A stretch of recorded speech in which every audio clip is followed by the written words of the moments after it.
Welcome back to the Deep Dive. Today we're diving into a really transformative period in modern American history, 1980 to 1992. Yeah, it's a pivotal dozen years. We're talking about the rise of modern conservatism, the Reagan years, and, of course, the end of the Cold War. A huge shift. So this era, the Reagan Revolution as it's often called, it wasn't just about winning an election, was it?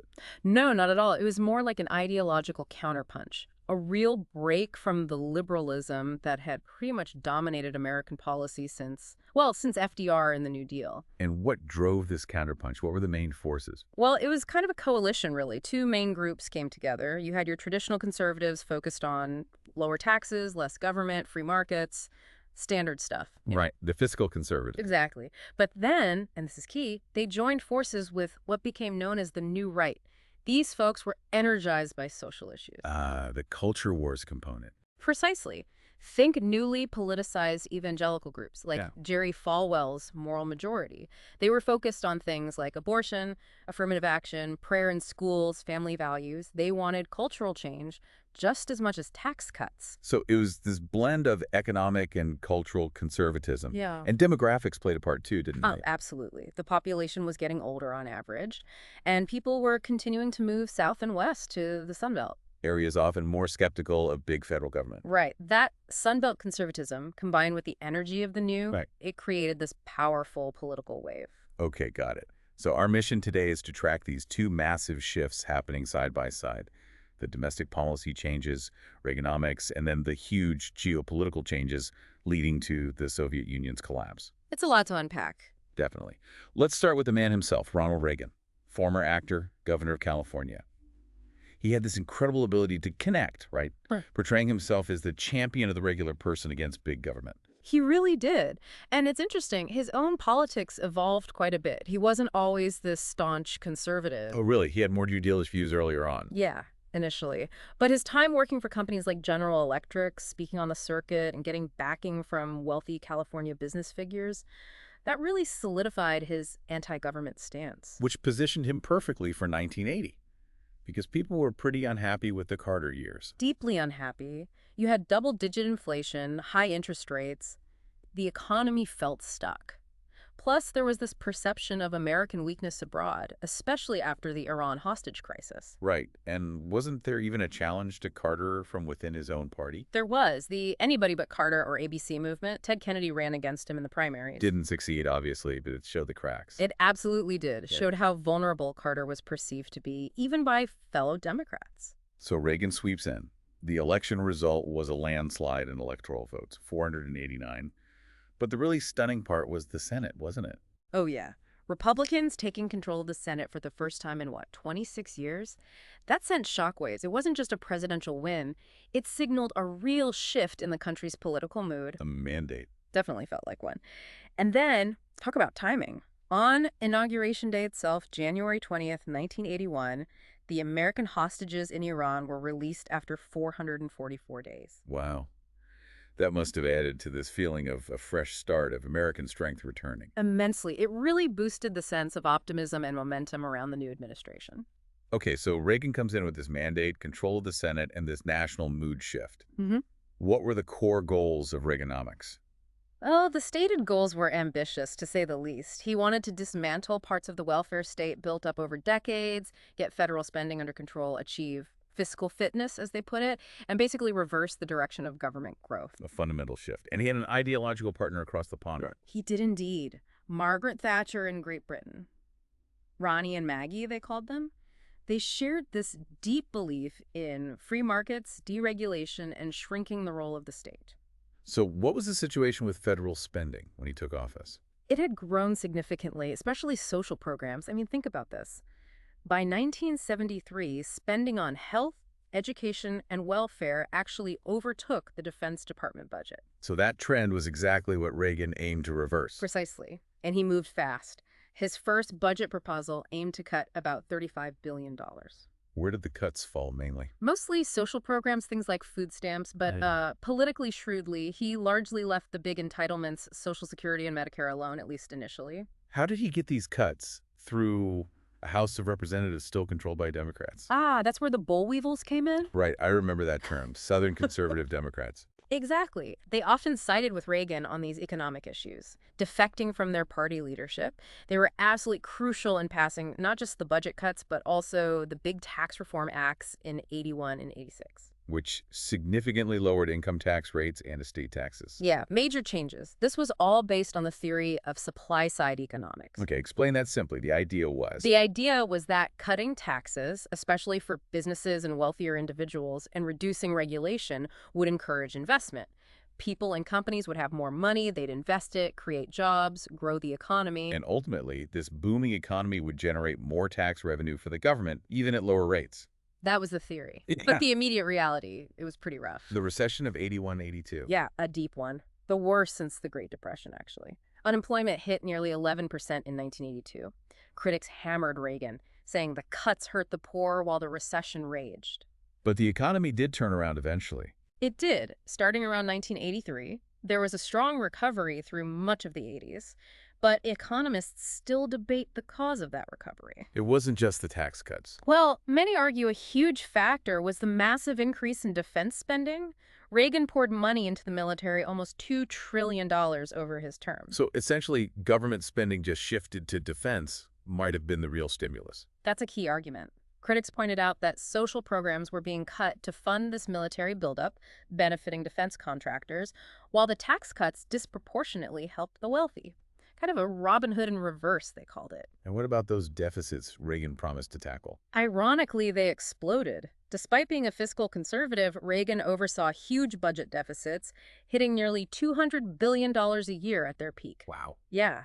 The national debt basically tripled during his presidency, adding about $2 trillion.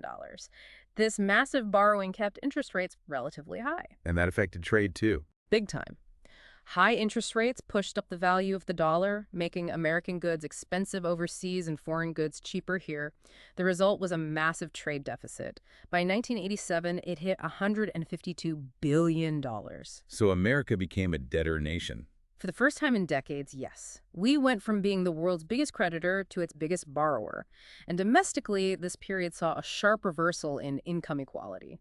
The gap between the rich and poor widened significantly. And the symbol of the era became the yuppie. Right, the young urban professional. It reflected the sort of high-rolling materialism, a cultural shift where conspicuous consumption seemed, almost virtuous. Okay, let's shift gears to foreign policy. Reagan came in with a very different tone towards the Soviet Union. Oh, absolutely. Gone was détente. He famously called the USSR the focus of evil in the modern world. He accused them of being ready to commit any crime, to lie, to cheat, to advance communism. Very confrontational rhetoric. And the strategy behind the tough talk. Negotiate only from a position of overwhelming strength. The idea was to challenge the Soviets directly, force them into a massive, expensive new arms race that their struggling economy couldn't handle. Which leads us to SDI, the Strategic Defense Initiative. Yep. Announced in March '83. Quickly nicknamed Star Wars. What was the concept? Space lasers. Basically, yeah. Orbiting battle stations that could shoot down incoming nuclear missiles with lasers or particle beams. It sounded like science fiction. Was it feasible? Most scientists thought it was technically impossible, or at least decades away, but that wasn't really the point. The point was the cost. Exactly. It escalated the arms race to an astronomical level. The Soviets knew they couldn't possibly afford to compete with something like that, forcing them to think seriously about arms control. It was a strategic gambit. And tensions were definitely rising elsewhere, too, right? Oh, yeah. Poland cracked down hard on the Solidarity Union movement in '81, under pressure from Moscow. Then in '83, the Soviets shot down a Korean passenger jet, KAL-007, that had strayed into their airspace. Killed everyone aboard. A real shocker. Reagan was also intervening more directly in proxy conflicts. Yes, stepping up support for anti-communist forces. In Afghanistan, the U.S. funneled weapons, including those very effective Stinger anti-aircraft missiles, to the Mujahideen fighting the Soviet occupation. And closer to home, in Central America. Big focus there. He strongly backed the Contra rebels fighting the leftist Sandinista government in Nicaragua, even when Congress tried to cut off funding. That would become a huge issue later. Meanwhile, trouble in the Middle East. Beirut. A disaster. October 1983, a suicide truck bomber attacked the U.S. Marine barracks in Beirut, killing over 200 servicemen. A horrific attack. How did Reagan respond? He withdrew the remaining American forces fairly quickly. But what was remarkable was how little political damage he seemed to suffer from it. That's where the Teflon president nickname came from, right? Nothing stuck. Exactly. And then, almost immediately after the Beirut bombing withdrawal, that same month, he ordered the invasion of the tiny Caribbean island of Grenada. To oust a Marxist regime that had taken power. Right. It was a quick military success, showcased American power decisively in its backyard, and honestly, it helped distract from the humiliation in Beirut. So Reagan wins re-election easily in '84. He defeated Walter Mondale, whose running mate was Geraldine Ferraro. The first woman ever on a major party's presidential ticket. A historic moment, even in defeat. But Reagan's second term saw a really dramatic shift in the U.S.-Soviet relationship. Why? One name, Mikhail Gorbachev. He became the Soviet leader in 1985, and he was different. He knew the Soviet system was creaking, failing. And he introduced those famous reforms, glasnost and perestroika. Right. Glasnost, or openness, allowed for more political discussion, less censorship. Perestroika, restructuring, aimed to introduce some free market elements to try and revive the stagnant Soviet economy. And these internal reforms meant he needed to change things externally, too. Absolutely. To make perestroika work, he had to slash the massive Soviet military budget. And that meant winding down the Cold War. He needed arms control. Which led to those summits with Reagan. Yes, several key meetings. Geneva, Reykjavik, Washington, Moscow. They built a surprising rapport. And the big breakthrough came in 1987 with the INF Treaty Intermediate Range Nuclear Forces. Banning a whole class of missiles from Europe. Exactly, a landmark agreement. And it was fascinating to see Reagan, the ultimate Cold Warrior, standing alongside Gorbachev, praising him. It showed Reagan's willingness to pivot when the opportunity arose. But his second term wasn't all diplomatic triumphs. There was a major scandal brewing. Oh, yes. The Iran-Contra affair. It blew up in late '86, though the activity started earlier, around '85. Okay, break this down. It involved two separate problems. Right. Problem one, American hostages were being held by militants in Lebanon believed to have ties to Iran. Problem two, Congress had passed the Boland Amendment, explicitly forbidding U.S. government aid to the Nicaraguan Contras. And the administration tried to solve both secretly and illegally. Precisely. It was convoluted, but essentially, officials within the Reagan administration secretly arranged to sell weapons to Iran, who desperately needed them for their war with Iraq, hoping Iran would use its influence to get the hostages in Lebanon released. Selling arms to Iran, a country Reagan had denounced. I know the irony. But then it got worse. The money, the profits from those illegal arms sales. They were secretly diverted to fund the Contras in Nicaragua, directly violating the congressional ban. A secret foreign policy run outside the law. What was the fallout? Huge congressional investigation. Hearings. Officials like Oliver North became household names. The final report condemned the administration for secrecy, deception, and disdain for the law. Did it reach Reagan himself? Was he implicated in the illegal diversion? He maintained he didn't know about the diversion of funds to the Contras. Investigators couldn't prove he lied, but he was heavily criticized for, at best, being completely out of touch with what his own National Security Council staff was doing. It reinforced that Teflon image. Maybe things didn't stick because he genuinely didn't know what was going on. Okay, let's pull back and look at the Reagan legacy as his terms ended. We mentioned the courts earlier. How did that play out? It was a huge part of the conservative resurgence. Reagan appointed hundreds of federal judges, including 3 Supreme Court justices. Most notably, Sandra Day O'Connor in 1981. The first woman on the Supreme Court. A historic appointment, even as he aimed to shift the court rightward. And did that shift happen? Did the courts roll back liberal precedents? They definitely moved things. On affirmative action, for example, cases like Ward's Cove Packing v. Antonia and Martin v. Wilkes in '89 made it much harder for plaintiffs to win discrimination suits. And the big one, abortion rights. A major battleground. The court didn't overturn Roe v. Wade outright during this period, but cases like Webster v. Reproductive Health Services in '89 and especially Planned Parenthood v. Casey in '92 significantly chipped away at it. How so? Casey allowed states to impose more restrictions on abortion, things like waiting periods, parental consent, as long as they didn't create an undue burden for the woman seeking an abortion. It kept Roe's core right, but weakened its practical application and gave states much more regulatory power. So the culture wars were definitely being fought in the judicial arena. Very much so.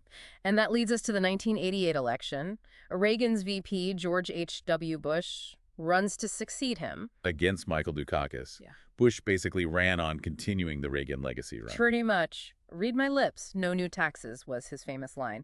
He won fairly comfortably despite some economic jitters like the Black Monday stock market crash in '87 and the emerging savings and loan crisis, which would cost taxpayers billions. And Bush inherits this rapidly changing world stage. The Cold War was ending fast. Incredibly fast. 1989 was just stunning. You had the Chinese government brutally crushing the pro-democracy movement in Tiananmen Square in June. A terrible moment. But then, almost immediately after, the communist regimes in Eastern Europe just started collapsing, one after another. Poland, Hungary, Czechoslovakia, East Germany, culminating in November '89 with the fall of the Berlin Wall. Iconic images. People literally tearing down the wall. Unbelievable. And then, the biggest piece of all, the Soviet Union itself. It formally dissolved in December 1991.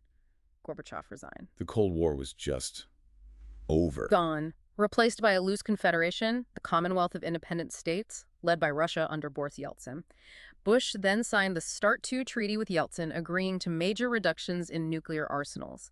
The world had fundamentally changed. Bush spoke of a new world order. Was it immediately tested? Yes, almost right away. August 1990, Saddam Hussein's Iraq invaded its tiny, oil-rich neighbor, Kuwait. The Persian Gulf crisis. Right.